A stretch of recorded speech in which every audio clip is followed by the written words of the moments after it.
Welcome back to the Ingletopia podcast, where we explore British history, travel, and culture. And I'm your host, Jonathan Thomas. First, a world about who made this episode possible. This episode is sponsored by Findmypast, one of the world's leading family history websites and the home of British and Irish records, censuses, civil registration, parish records, military records, and the vast British newspaper archive. If today's conversation inspires you to go looking for your own ancestors, Find My Past is built exactly for that, with a special depth in the UK records that so many of us with British roots need. You can start a free trial at findmypast.co.uk in the UK or findmypast.com in the US, and we will put the link in the show notes. This is the second of two episodes we're recording with today's guests. In the first, we cover Genealogy 101, how to make your very first steps into your family's past. If you haven't heard that one yet, I'd go back and listen to that one. Today, we're going to go to the next level, Genealogy 201, that advanced college Advanced. course. We're going to build your confidence as a researcher and introduce some of the richest records that are out there. And my favorite part, will connect your own family story to the great currents of British history, the Industrial Revolution, the rise of the newspaper, the constant movement of people across the country and around the world in the British Empire. So my guest across both of these episodes is the perfect person to guide us. Jen Baldwin is the research specialist at Find My Past and has worked professionally in genealogy since 2010. She specializes in British social history and the British diaspora. In other words, exactly the place where family history meets the big sweep of British history. With a family tree that dates back to London in 1635 and ancestors across Ireland, Wales, Scotland, and England, she lives the work as much as she practices it. She hosts Find My Past's own podcast called A Family History Of and co-hosts the historical true crime podcast Was Justice Served? If anyone can make starting your family history feel achievable and genuinely thrilling, it's Jen. Jen, welcome back to the Ingletopia podcast. Thank you very much. Good to be back. So we did a great overview in the first episode, and hopefully people listened to our directives and went and started their research and started that family tree and Call your mom. talk to their mom or their oldest living relative to get started on this journey. So let's pick up where a confident beginner leads off. Two records people get very excited about are the 1921 census, which is the most recent available and will be the most recent available for another 20, 30 years, and the 1939 register. So for anyone who hasn't met them yet, what are they and what makes each one so special? Because we didn't really touch upon the register in the last episode. Yeah, not as much. So the two collections together really kind of bookmark that interwar period, right? So we've got to start with the 1921 census and we move to the 1939 register. Like we said in the last episode, there is no surviving 1931 census. So the 1939 register is kind of what we have to kind of put the front and back to that interwar period. They're exciting and really rich to research together, right? If you use them kind of in collaboration with each other. The 1921 census, if we talk about that for just a minute, it's the most detailed census ever taken in England and Wales, has the most questions out of all of the censuses that existed before. And like we talked about, people filled it out themselves. So you have that unique perspective of seeing their handwriting and seeing who's in the household. But you also have the questions around whether or not the children were orphans. And for the first time, you have the occupation, what they did for a living, but also where they did that. So if they worked for a private home as a domestic servant, it will say that. If they worked for a large company like Marmite, it will actually list Marmite on the census and it will give you exactly who their employer is. That's the first time that's ever happened. It's also the first census that records divorce. And one of my favorite census examples, actually, from 1921 is a divorce question. So it's a gentleman who fills out the census for himself. He's in a household by himself. He's the only one there. He fills the census in black ink, except for the marriage column, which is a giant red D that he has clearly spent a lot of time on. It's written over and over. You can see the imprint on the page. He felt very passionately about his divorce, for sure. So really, even just that gives us an insight into who that person was and what he was thinking and the experience he was going through. We can imply all of that just the way he wrote the census. So if we jump ahead to the 1939 register, it kind of bridges the gap, right, between those interwar periods. It's taken right as World War II starts. So it's the effort of the government to track who is in the country, who's going to need rationing cards, and what their forces really look like. So it is only civilians, and that's really important for people to understand. If your ancestor was already in the military at the start of World War II, they are not going to be in the 1939 register. So it's just civilians. It tracks their name, the household group that they're in, their occupation, their full birth date. So it's the only census like record that we have that actually lists October 31st, 1901, instead of just I'm 17 years old or whatever the example is, right? So it's a full birth date. Also, really importantly for women, it tracks their maiden name and their married name. So the 1939 register was a living document for several decades after the war. It's actually the foundational records for the National Health Service, NHS. So when women got married from 1939 on, you have their maiden name recorded, and then they would go in and scratch out their mid name and write their married name over the top. So for women's research, it's particularly important. It's just one of those records where you kind of, when you get to 1939 and 1921, these people go from being kind of obscure, like Victorian era, Edwardian era people on a page to actually living, breathing people in living memory, right? 1939 registers our grandparents and our great grandparents, and we have photographs of them and we might have video of them. And suddenly it's very, very real instead of just this person on a page from 200 years ago. So, and why are these two records such an important bridge into the more recent past? How do they help anchor a family before you push back into earlier, deeper British history? Yeah, so because of the restrictions on records, that's the most current available kind of national coverage that we have available. And what it does is it gives us that kind of bedrock, that foundation of our family in terms of a modern viewpoint, right? So again, if our oral history or our memories can get us back to grandma and grandpa, then the 1939 register and the 1921 census can get us to great grandpa and that generation. And that is really, once you find someone in a census, it's very straightforward to just go back a decade, another decade, and trace them all the way back to 1841. So it's obviously not going to all be the same person, but you can trace the family like a leapfrog system back as you go through the census records. All right. Now, for anybody who hasn't listened to the first episode in this series, but they should go back and listen They to it, should. They should do that. is why wasn't there a 1931 and 1941 census? Right. So the 1931 census was taken, but it was pulped during World War II. So they actually pulped the paper to use it for the war. So it just didn't survive. 1941 census was actually never taken because of the war. So the next available census will be the 1951 census. But again, because of that 100-year restriction, we've got a while to wait before we get access to that one. Yeah, 2051, just around the corner. It's just tomorrow, really. Yeah. I think I'll be 70 when that happens. Right. I'm pretty determined to make it until until it's released. That's the goal. This is completely off topic, but one of my life goals is I want to make it to the tricentennial, um, Oh, the America's tricentennial. So I'll be happy if I make it to 2076. So right. and with all my faculties intact, Yes. preferably. Yeah. You got to be able to enjoy it, or it doesn't count for Yeah. anything. Yeah. And so the 1939 register in particular is a bit of an unusual document. It was Sure. taken on the eve of war. It was to sort of take an inventory of everything the nation had. So what does it tell us that a normal census can't, and why do researchers find it so valuable? So the key piece of information that's not on a regular census is the full birth date and then the maiden name and married name changes for women.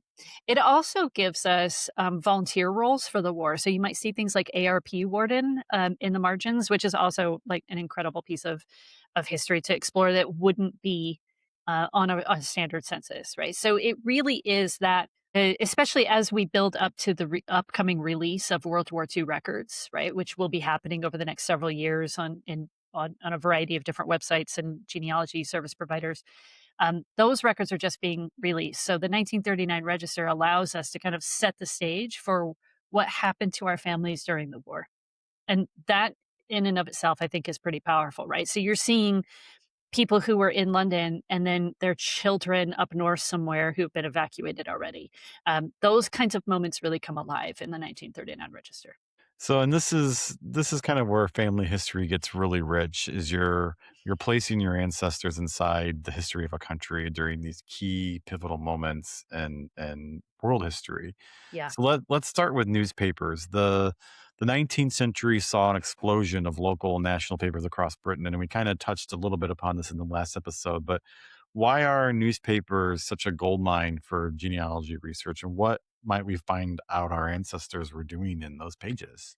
And so newspapers covered everything. If you think about what it required to print a newspaper, they wanted to fill all of the space they had because empty spaces wasted money, right? So they are filling their columns with every little tidbit of information they can find. At the same time, they're obviously covering the big stories and the important stories to the region. So you're going to get a real taste of life across the spectrum of life. You're getting everything from, yesterday's rainstorm all the way through to what we think the future is going to look like. Some of my favorite articles are always around New Year's Eve when they're predicting what life is going to look like 100 years from now, which of course has already gone by for us. But you also get these very personal moments. So there's actually a story I was researching not too long ago. This group of brothers who fought in World War I, and I think a lot of people kind of go, okay, they're soldiers. They actually all tragically die in the war. Two of them die just 12 days apart. And we learn a lot of the details of their situations through the local newspaper. But then if you go a couple of years forward to the 1921 newspapers, you actually learn that their mom was chosen to be the person who lays the cornerstone on the town's war memorial because she has lost three sons. And so you suddenly have this much different perspective of not just the fact that these three boys served in the war and die, but then also what it's like for the family back home, how that woman is mourning and grieving, and then having her kind of put on public display, if you will, and having her having to be brave and stone faced and be a part of this ceremony. And it's almost like you get to interpret like this social pressure, right? How did she feel about that? How does that get portrayed in the local papers? She suddenly becomes the town hero, but is that a job that's assigned to her, right? And so the newspaper gives us that ability to ask those questions, even because without that local newspaper, we would never know that she's the person who laid that initial stone. So, the Industrial Revolution reshaped Britain, and it sent families moving, not just it's from the countryside to the city, from region to region, Mm, and then out into the wider world, which is where the British diaspora comes in. So, how yeah. did that great churn of people show up in ordinary family histories and in the records? Yeah, so people tend to follow opportunity, right? So the Industrial Revolution changes the landscape of the country. We know that. And it opens up all of those occupational opportunities. So you've got shipyards and mines and factories and the railways. They followed those jobs and opportunities. So, from a genealogical perspective, you're suddenly looking at census records that are in different locations or the birth of children that happen in different places. If you have a military family, you might see children being born in several different countries, right? It's not uncommon to see England, Ireland, India, South Africa, all over kind of the military landscape of the empire. But then you also have just everyday people. And this is a story I'll share actually from my own family tree. So there's a woman in my past. Her name is Mary Daniels, and she was born and raised in Cornwall. And I discovered her because she eventually marries one of my great uncles in Nebraska. And when I backtracked her life, I found that she was married originally in Colorado. But before that, she's from Cornwall. So she answers a mail order bride ad in Cornwall. She travels by herself on a passenger, right, on a vessel across the Atlantic, gets on a train, goes from the East Coast into Colorado, goes to the highest incorporated town in Colorado called Leadville, which is at 10,000 feet, marries this man sight unseen, settles up, they have a couple children. He dies in a mining accident because this is Colorado's mining boom. She waits a few months. She answers another ad, gets on another train with her kids, moves herself to Nebraska. They get off the train. She shakes hands. They go to the courthouse. They get married, and then they settle on his homestead. That's not as unusual as you might think. And that's a insanely fascinating story. I mean, can you imagine the courage this woman had Right. by like going by herself? Like Right. I'm in awe of this woman. I never even met her. Yeah, I never met her either. And so there's all sorts of things twisted up in that, right? This is in the middle of what we hear a lot about Cornwall's migration out, where all the miners in Cornwall kind of leave and go to the United States or Australia for their mining booms, but we don't hear about the women very much. And then at the same time, I have family in Colorado, but we're not from here. We're kind of move here as a collective. My sister actually currently lives in Leadville. They've been there for 20, 25 years or so. We really thought she was the first one in our family to move to Colorado. Now all of a sudden we're all going to the cemetery to see this guy's headstone, right? And like actually he is his death is the reason that she married our relative. Huh. Well, that's fascinating to think that she lived in Cornwall, which is known for its mining, and then Right. she went to Colorado and married a miner. Like, Right. Well, it's very familiar, right? yeah, yeah. Yeah. She Huh. knew exactly how to live that life. And then she goes to Nebraska and goes to a completely different world. It's just a homestead surrounded by corn and wheat. Yeah, I mean, there's no Yeah. mines in No, Nebraska. there's no mines in There's Nebraska. nothing in Nebraska There's other than nothing in corn. Nebraska. Yeah. Although the original homestead is still there with the Really? mud hut. Yeah, it's still in the family, actually, the original homestead. Wow. That Yeah. yeah, my people are Midwestern people through Got and you. through. So, but I don't have a place where I can say, that's where we came from. But yeah, I'm more interested in the British connection I hear you. Yeah. than the Iowa and Nebraska connection. But and my wife's family hails from Nebraska, but they were Italian American and Okay. Irish immigrants who Yep. settled in Nebraska of all places, in Omaha, and they were just Omaha's actually yeah, a really, really big Irish American Central. yeah. Like that's one of the spots on the map. Yeah. They make great food, They both of do. them. Yeah. Never hungry at a family event. There you go. So, we're getting off track here, but wow, thank you for sharing that. That's fascinating. And if you've got more fascinating relatives, you'll have to drop them in. I'll do my Um, best. Yeah. uh, so, a thing that confuses a lot of beginners is finding the same family popping up in completely different places from one record to the next.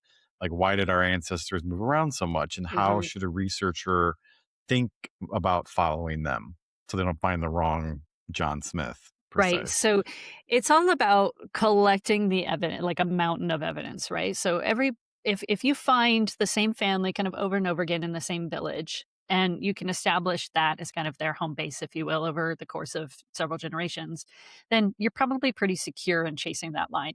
But once you start to get into these other locations, then it's a question of, okay, how many John Smiths are there in that town that year? And you can answer that pretty easily just by searching for that name against the census and just go, oh, well, there's 5. Okay. So I need to go through a process of elimination in order to understand which one's mine. Well, the more you know about John Smith, the easier it is to answer that question.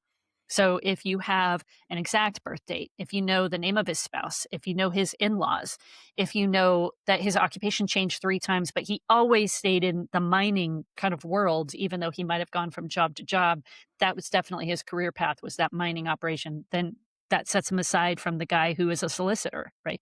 Um, if you can narrow down the results a little bit, it's a little bit of needle in a haystack and it's a little bit of process of elimination. But the more you get into his life, the easier it becomes.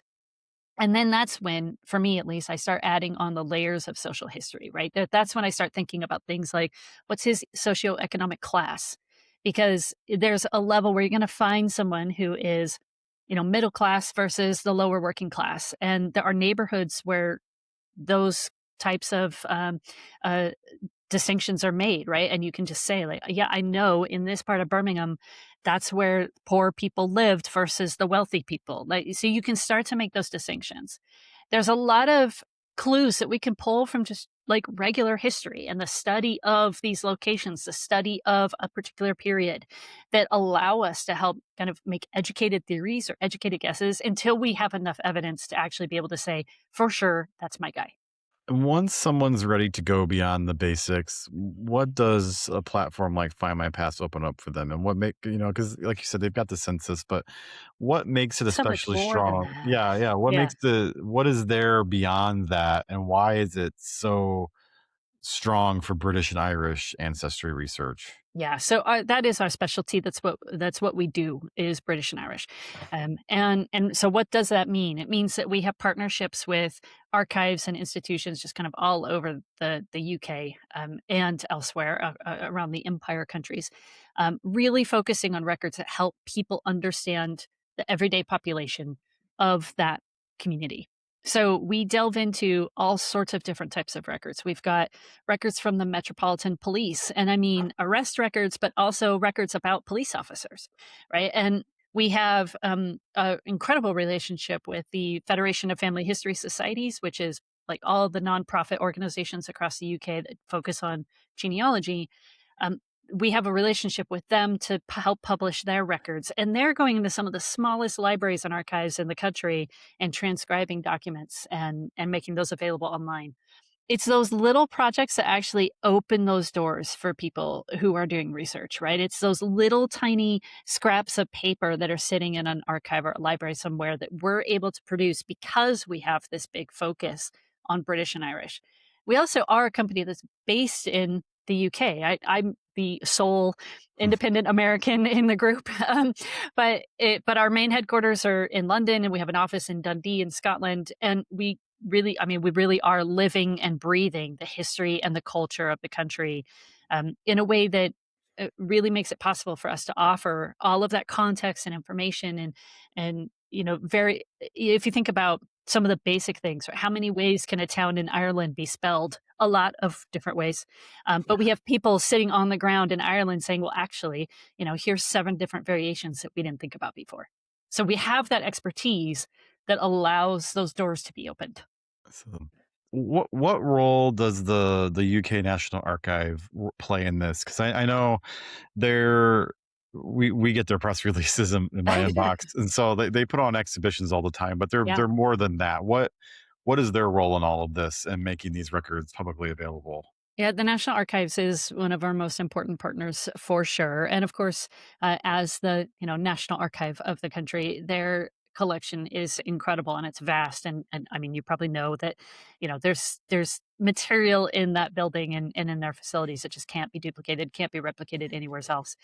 That partnership is one that allows us to make records available, like military records is a good example, or crime records. A lot of them come from National Archives or TNA. But we also get these wonderful little niche sets of material. And I'll give you one more story about my own family. So there's a collection that we digitized several years ago called The Licenses to Pass Beyond the Seas, which is a fantastic name for a set of piece of paper. Mm. It starts in the 1500s and it runs through about the mid 1600s, and they're essentially passenger lists. Most of them are army personnel going from England over to Europe, specifically into Germany. But there are a few in there that include passenger lists to the colonies. And this is a point where if you wanted to travel overseas, if you wanted to cross the Atlantic, you had to go to the local parish and basically get permission from the crown, that was kind of a message delivered through your local minister. They would go up the channel, get that permission granted, and then you were allowed to get on the boat. So my own ancestor, Henry Collins, travels to Massachusetts in 1635 after getting permission to pass beyond the seas with his family, his 3 children, and 4 servants. And I only know all of that because of this collection that we digitized in partnership with the National Archives. And it's a tiny little record set and it doesn't have very many people in it. But that document is one of the most beautiful handwritten secretary hand style sets of material I've ever seen. And it gave me so much more insight. So if you research Henry Collins, 1635 in Lynn, Massachusetts, you'll find him. You'll find him written in books in black and white text. But to see the original document in full color, the way it was intended, you actually start to understand that, oh, he traveled with a wife and 3 children. Oh, he actually traveled with servants. He brought servants over. So suddenly I'm looking at a socio class that is very different than what I thought I was looking at, right? Because that journey is expensive. So those relationships allow us to really make that type of material available to everyone utilizing the site and interested in exploring history really from any angle. You could look at it from a descendant's point of view, but you could also just look at it from an academic point of view, or someone just kind of vaguely interested in Atlantic trade during the 1600s. Like that's an interesting topic too.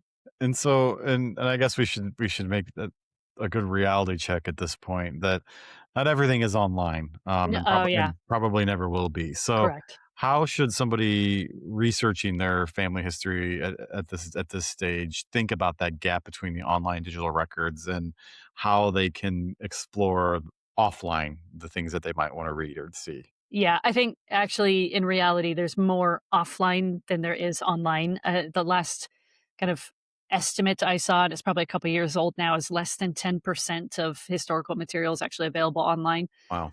And that's with sites like Find My Past adding material every single week, right? I mean, we do publish new records every week, so we're trying, but there's a lot to do. So it also, but it, because of that, right? It gives us an opportunity because those records still live in archives and churches and museums and these little nuggets of information kind of all over the country. And I would encourage people to go visit them. Go to your local county records office. They have tons of information still. Go to the local museum and start talking to people. Go to the local historical society or family history society and have those conversations. Go to a cemetery and, as they say, touch grass, right? Like, and actually get away from the screen for a little while because it connects you with the past in a way that for me, I certainly could never duplicate in an online experience. And I think it's really important to encourage people to do this. You don't have to be a historian or professional to walk into an archive and start asking questions. That's what archivists are for. It's what they do.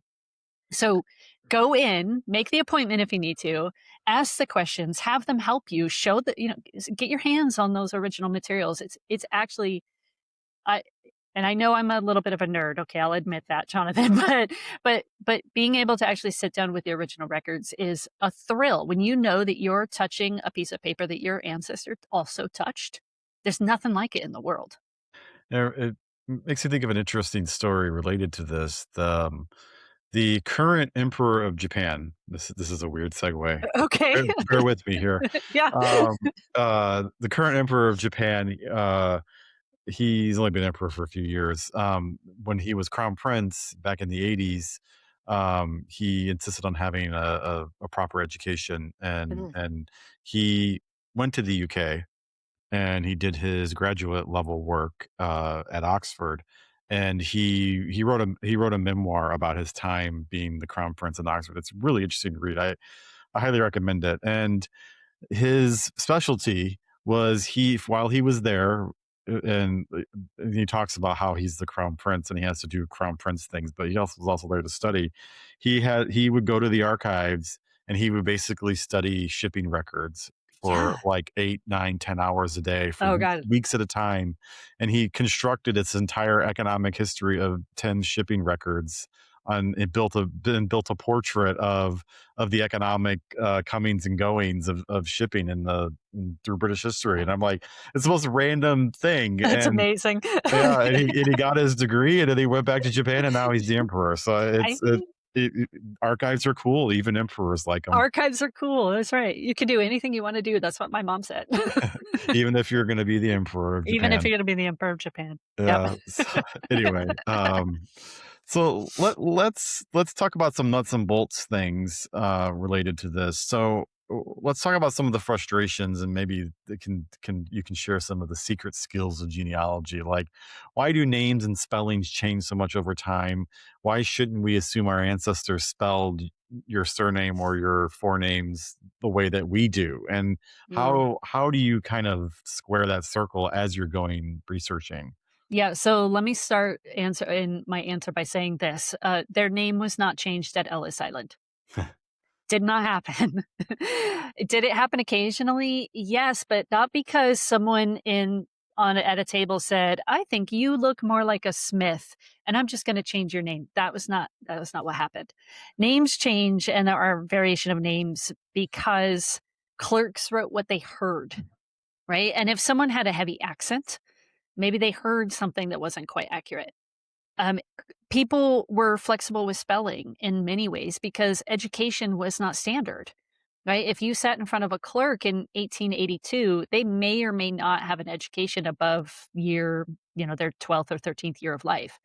So just because it's written down doesn't mean it was written by someone who actually is literate or has a full understanding of who the person standing in front of them was. Most of these records were uh, preserved and written by someone other than the actual person the record is about. If you go to military records and you look at their attestation papers, that is not filled out by the individual who's actually serving. That's filled out by a clerk somewhere who's doing their best to get through a line of people that is impatiently waiting for them to fill out their forms. So you've got to kind of put yourself into the shoes of the clerk and the person standing in front of that table. So let me give you a couple of examples. I've been working on a Jewish family recently, and I originally came across them in a newspaper article where they're referred to as the Jacobs family. But in actuality, their surname is Jacobovich, right? So in the 1939 register, in the 1921 census, I'm actually looking for a very different spelling than what I originally came across in the newspapers. Another story from my own family, my maiden name is Brown, and one of my favorite family stories is that my great aunt, my my grandfather's cousin, saying that right, he rented her farm. He rented his farm from her. And she used to always tell him, my grandfather, that if you put an E on the end of your name, you would be held in higher regard if you spelled it Browne.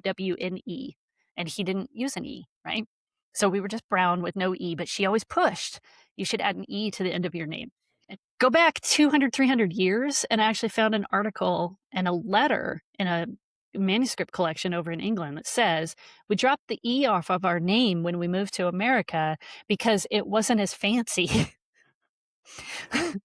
So there's lots of different reasons why names are changed, why names are spelled differently. It's very unusual for it to be an intentional, I'm going to change your name because I told you so. It's almost always something about adapting to the culture that they're in, or an accent that got misunderstood or misinterpreted, or a level of literacy that doesn't quite match what we need from our standards, right? Looking at the records today. So if you have to remember that you're researching people, not names. And people have a lot of variation to them and a lot of different nuances, and life happens to people, and maybe they're standing in a crowd that's really loud and they can't be heard clearly. There's all sorts of situational things when that record is actually being created. So does Find My Past have like a semantic search that it compensates for these possible misspellings? Yeah, actually, we do, and that's really common in genealogy service providers, actually. So, before the internet, they came up with a way to kind of handle these surname variations. Find My Past definitely has a system built in that allows for the most common name alterations across the UK, and has the ability to turn that basically toggle that on and off. So, if you really are looking for a very specific spelling, you can say, "I only want this." But if you're looking for something that could be easily misinterpreted or spelled in a number of different ways, like Brown, you can turn that back on and you could say, I want all variations of this particular name. There's also a different capabilities built into the site to do more advanced searches, like a wildcard search that allows you to put a different character in the place of a letter. So if I wanted to search for Smith, I could type in SM and then a little asterisk TH, and that would search for Smith with an I, Smith with a Y, et cetera, et cetera. Interesting. So common surnames are their own challenge. So if you're researching a Smith or a Jones or a Williams, or in my case, a Thomas, how do you keep from drowning in all the people who had that name through history? What techniques help you find the right person among all these matches? Yeah, so you're looking for commonalities, and one of the most common one I think is probably occupations, and that applies generation by generation. So if you find the person that you know for sure is your ancestor, and he was a fisherman, and then you find someone in the next generation back, there's two options. One's a fisherman and one's a doctor. It's probably the fisherman that you're looking at, right? Because that occupation is generally, in many cases, inherited through the family. So you're looking at occupations. Another way to do this is through addresses, specifically, and not even just the village, but specifically the same address, which you can search on census records, you can actually use Findmypast to search for an address instead of a name. So you go to our address search filter and you type in the street that you want, the town or village that you want, and it comes up with everybody who lived on that street. That would help you narrow it down as well. You can search across newspaper content for addresses. You don't have to search for a name there either. And actually, that's one of my favorite tricks is searching in newspapers for things like an address or a military service number. Once I have that information, I go to the newspapers and I can find more information about that person. And I know it's him because it's the same address or the same military service number that allows me to narrow that down.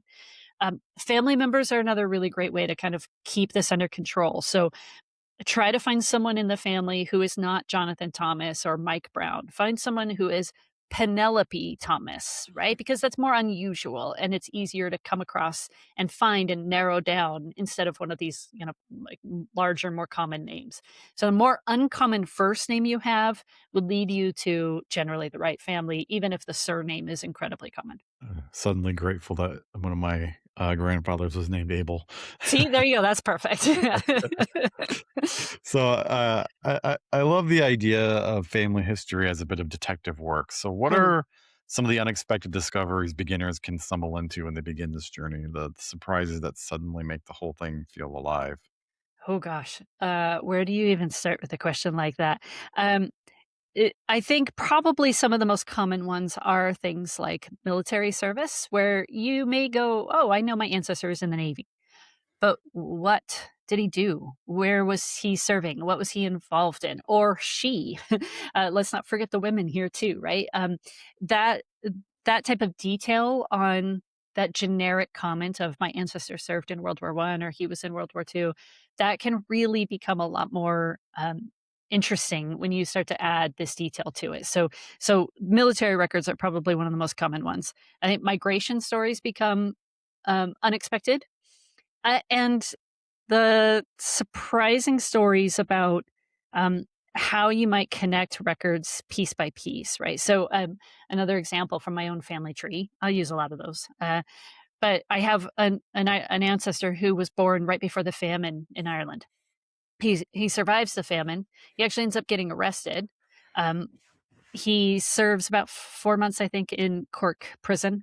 He ends up in Wales with his family, and then from Wales, he goes up to Liverpool for, like, a month, and then Liverpool over to Pennsylvania, and I know all of that because of newspaper content, because of, arrest records, because his he got arrested twice, actually, so once in Wales and once in Ireland. The situation in Wales was a bar fight, like, quite literally, and so that's covered in the newspaper in a lot of detail. I think it's I think what's most surprising to people is the way the records all connect to each other to tell a much deeper, more interesting story. It's not just about finding a single passenger list. It's about finding all of these elements that come together to actually give a really vivid picture. So you've already shared some examples already, but can you give another few real life examples of the kind of stories that can emerge, like a migration no one knew about, a military record, or maybe even a scandal in the family? You've got a knack for these. So paint a picture. So I think one of my favorite stories I haven't mentioned yet is actually Audrey Thompson. She's average, young lady entering her 20s at the start of World War II. She volunteers for the Women's Land Army.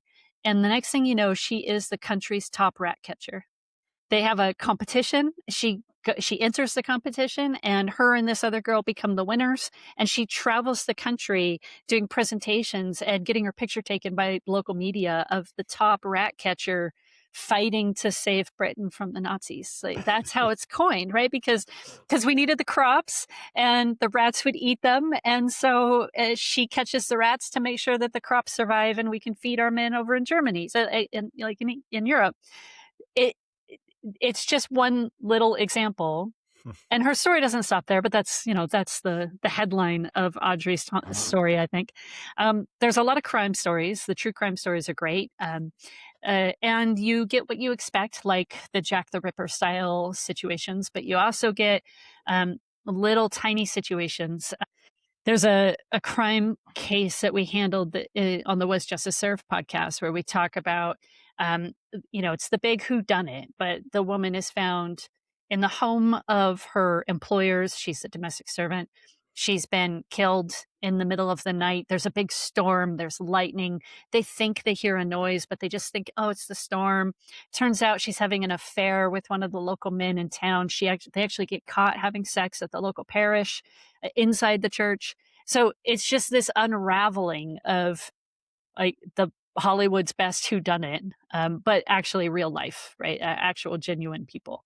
I think some of those are probably the most fun to research, but also the more poignant ones are especially around, I would say, probably the 2 wars, right? The 2 world wars. We spend a lot of time at Find My Past thinking about our military ancestors, and Remembrance is always a really important moment for us every year. So I spend a lot of time researching these men who have never come home and the women who served as well. And some of their stories are really impactful. And you're kind of sitting. I'm actually grateful. I start that research pretty early in the year every year, because it sometimes I just need to kind of step away and like, I just can't read any more of this anymore, right? So it does get a little bit emotional. You got to expect to get emotionally attached to some of this. Yeah, I'm reminded that's a good point about how Britain is particularly skilled at remembrance. Like Mm, we have remembrance here in the U.S. and we tend to focus on Memorial Day and yeah, Veterans Day, but we think more in abstractions in the yeah, overall military, not necessarily individuals, unless you had a direct connection. right. But in the UK, remembrance is almost a cultural touchstone, Absolutely. and it's always surprising to see. And one great example of this is a few years ago, we were traveling in London for Christmas time, and I Mm, had to go to the bank to get some pounds. And but I banked at HSBC, which is a global bank, British right. bank, and so I intentionally, as I run a British themed business, I would bank at a British bank so that when we traveled, I could easily not have to pay ATM fees, basically. Right. So Yeah. so I was like, "We gotta go to the branch so I don't have to pay, the conversion fees or the ATM fees." And so we went to the branch and I went in the bank, got my cash, and then I looked around and because I'm always curious about, how things are different. Sure. And, I noticed that there was a remembrance plaque on the Mm, wall for a bank employee of that yep. HSBC bank branch from 100 years ago, Yep. and there were fresh remembrance poppies to Yeah. remember that employee, and, like, no Yep. one, there's the No one does that in the States. So yeah. yeah, no Yeah. one does that in the States, and even the people who work there now probably have no connection to this No. person, but yet he hasn't been forgotten, and there's a Mhm. plaque for him, and there's gonna be poppies there every Every Remembrance time. Day, and Yep. it's I think fascinating. that is, actually, so I was just over in London a couple weeks ago, and once you start to see those things, you see them everywhere. Yeah, So, they're in every parish church, they're in every major building. Um, our office for Find My Pass is on Fleet Street. There's one immediately outside our office on the wall facing the street. Um, those types of moments and memorials, I think, are so common, and in fact, I think I read somewhere there's only 1 or 2 villages in the country that doesn't have a World War One memorial. That might be right, yeah. but the vast majority of them do, so it is something that's really recognized, and again, this is kinda speaks to the benefit of having online services like Find My Past that are really focused on the UK, right? Because we have a collection on our website that photographs each of these memorials across the country and gives a list of all of the names that are listed on that memorial. So even if you're sitting in Colorado, you can still access a photograph, you can see what it's like, you can see all the names who are listed, and it's really powerful when you get a situation where you have, like, a series of brothers, right? I talked in the first podcast that we did, the first episode that we did about the Attenborough brothers who all died, the 3 brothers who died in World War One. They're all listed on the same memorial, and then their mom goes and lays the cornerstone, the foundation stone for that memorial. But and so that gives us a research opportunity, right? That makes us realize that there are 3 people with the same surname on the same memorial in a small town. They're probably related.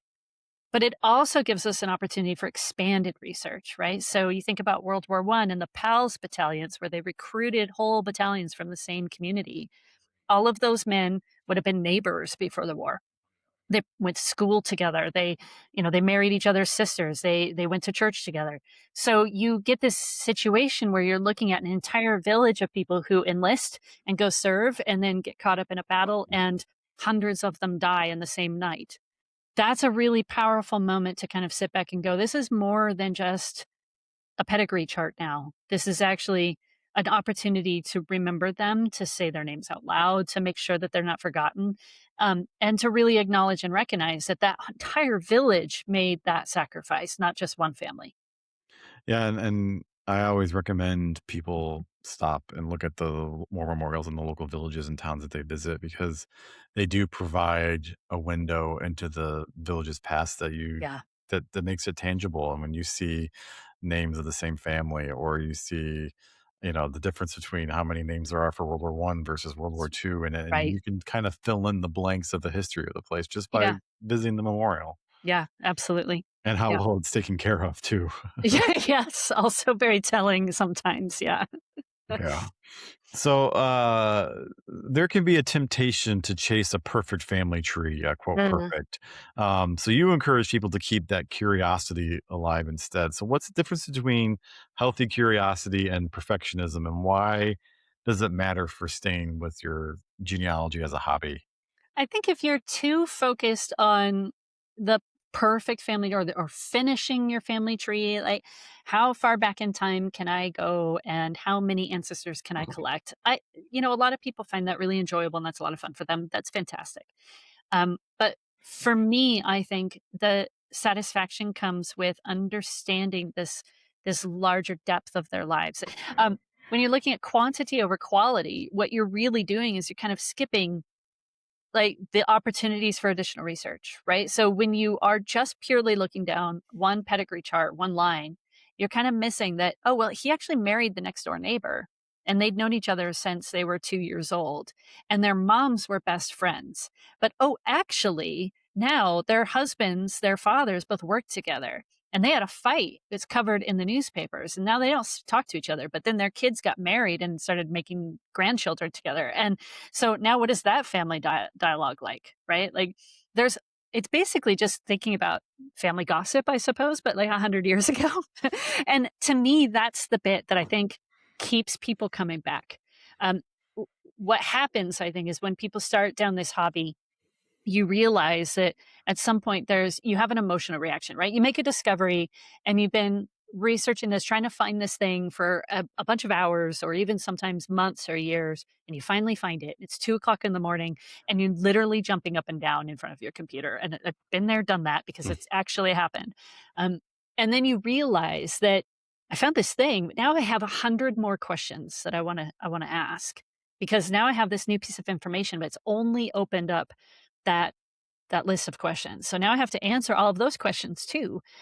And if you limit yourself to not looking at their social environment and what was happening around the world in the country when they were alive, then you're cutting off opportunity for you to have those incredibly satisfying moments where you actually put all the pieces together and it all kind of starts to click and then another light bulb goes off and you're up at 2 in the morning again. Well, and how do you console people who find that they don't have the royal lineage they thought they always had, Oh, or aristocratic lineage, or a connection to a famous castle or house? yeah, the castle is one I still regret. I still wish I had a castle in my family tree somewhere. Um, I think a lot of us go into it thinking like, yeah, it would be really cool to find a celebrity or someone royal. And actually, a lot of us are descended from families like that. We just don't know it yet, right? So those types of families, royal families, have thousands of descendants around the world. So it's not unlikely that you're going to find something. At the same time, I would argue that our regular everyday ancestors are far more interesting. We can read the biographies of Henry VIII, but there's no biography on my ancestor, Archibald Mackenzie from Ireland, right? Not until I write it anyway. I probably will someday, I hope. Um, it's the adventure of history that makes it. It's the chase, it's the detective work. That's the part that really makes all of this so rewarding is the idea that I found that, right? That's my discovery. That's something that's never been known to history before, but I just uncovered that for the first time in the last 150 years. The last person to know that has been gone for 150 years. So I've just made that discovery. It's like giving you the opportunity to play detective and historian and archaeologist all and all of the other ists kind of all at the same time. Well, let's send people off with their next assignments after this episode. So Okay. the first one is they should try and find parish records. Mm. What are parish records? What different kinds of parish records, whether they were Catholic or Protestant? And so why are they a natural next frontier after they've kind of mined the census for all they could? Yeah, so parish records, there's strengths in parish records in a couple different ways. So just to clarify what parish records are and how they differ from civil registration. Parish records cover baptism, marriage, and burial versus civil registration, which is birth, marriage, and death. So three events that basically all happen in usually coincide with each other, but sometimes that baptism can happen 10 years after the birth, right? So it's another opportunity for research and record keeping about your ancestor and their family. Okay, so that's two sets of records that you should try and find. The benefit to parish records is that they go back much further in history than civil registration. Civil registration starts in the 1830s. Parish records begin much earlier than that. The earliest ones we have on Findmypast are actually from the 1300s. There's not very Wow. many of those, but they do exist. Um, and that is for what is now the Church of England. Um, Catholic records, of course, have the same tradition, and they go back significantly far as well. And when you think about the Catholic population, Ireland in particular, that's a very important part of the Irish population. So we need Catholic records for sure in Ireland. But I think people might be surprised at the number of denominations across England and Wales. So 1851 census had a additional piece to it. They actually did a religious census in 1851, and the objective was to count how many Anglicans they had versus how many other denominations. And there was only about 50% of the population reported as Anglican and 50% as something else.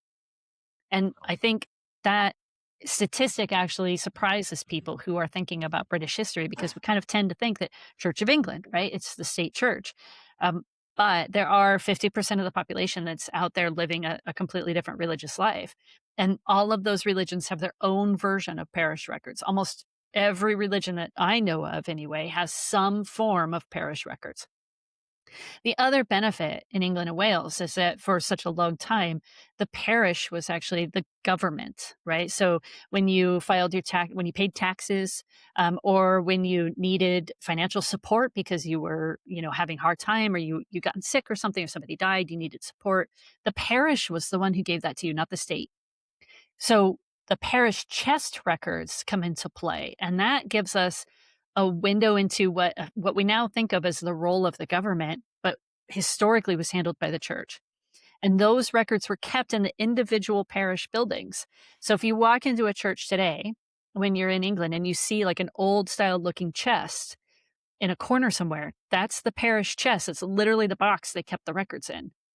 They would also collect taxes and fees there, so there's often a little slit in the top of the lid where they drop a coin in, but they actually kept the books in those chests.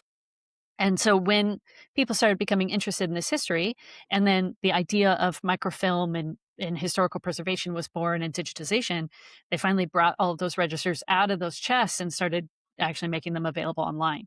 So those parish records are usually what we refer to in terms of baptism, marriage, and burial. And those are kind of our vital events that give us information about each individual person.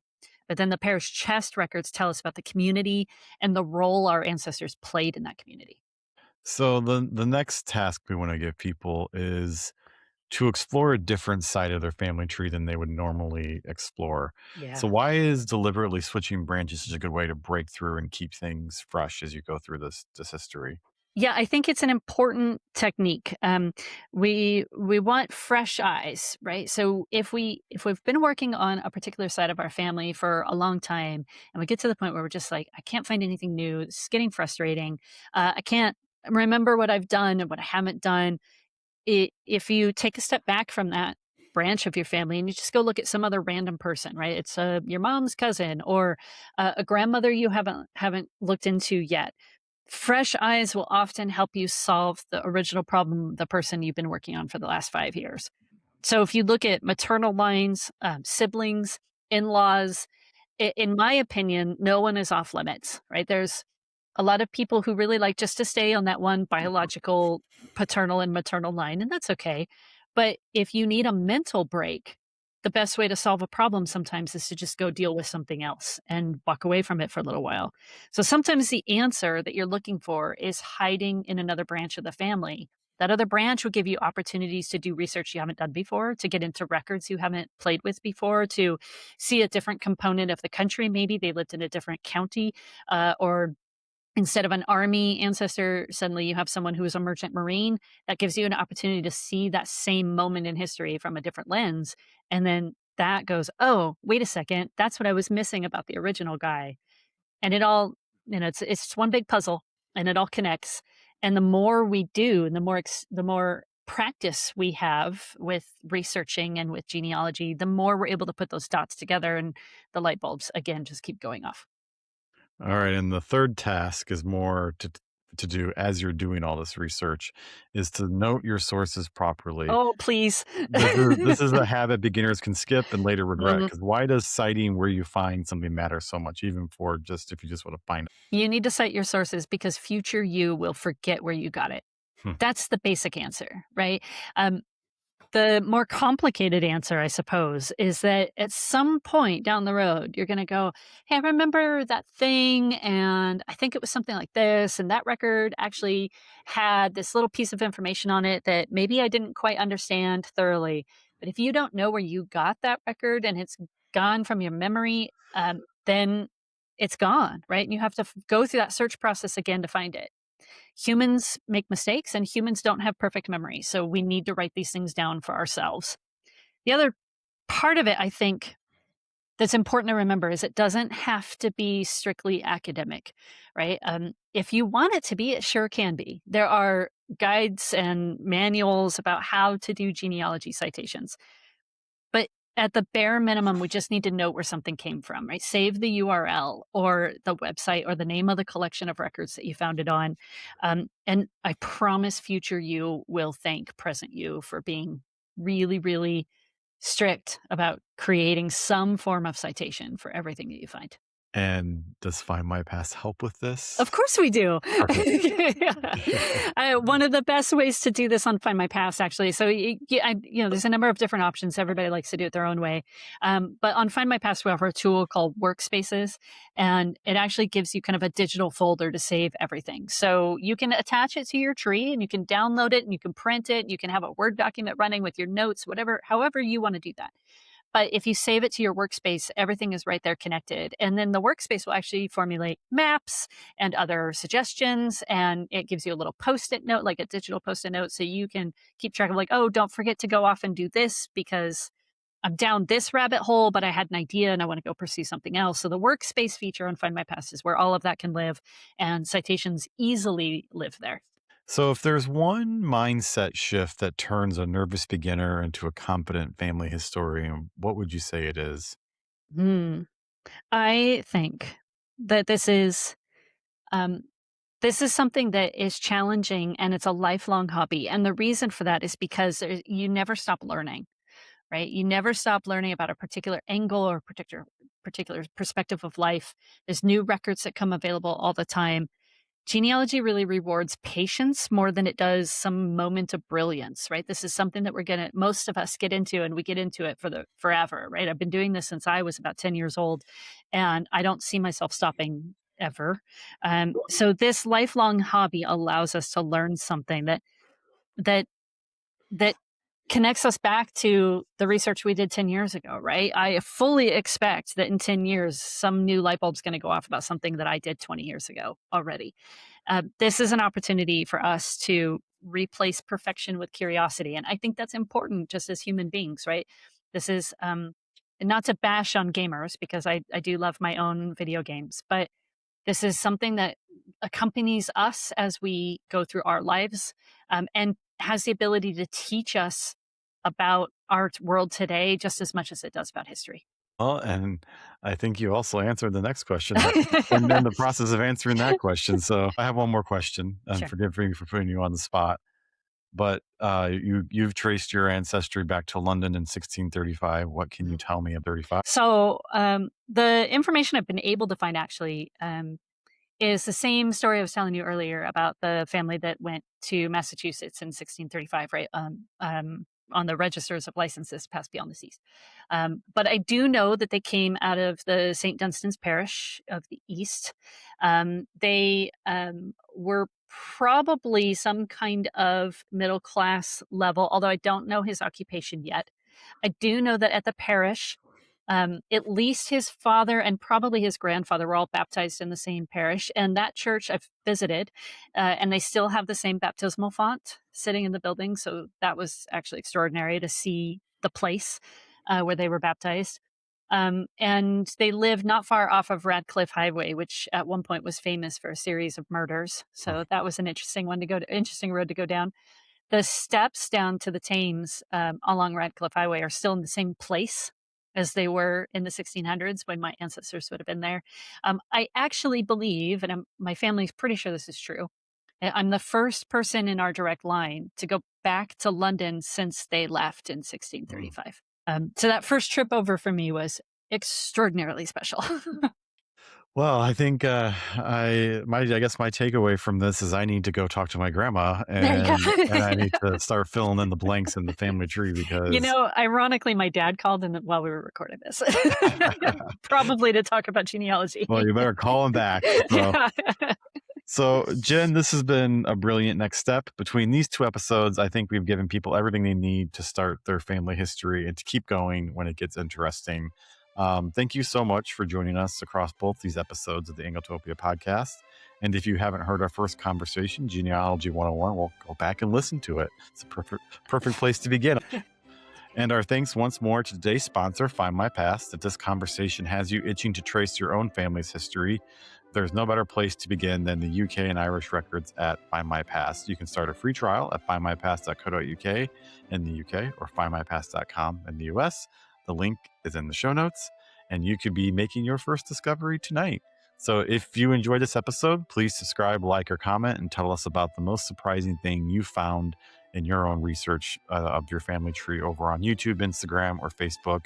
And if you love the Angletopia podcast, please consider joining the Friends of Angletopia Club, where you can get early access to new episodes and connect with other Britain enthusiasts. So join us next time as we continue exploring the people, places, and stories that make Britain so endlessly fascinating to discover. Thank you, Jen. Thank you so much, Jonathan. All right.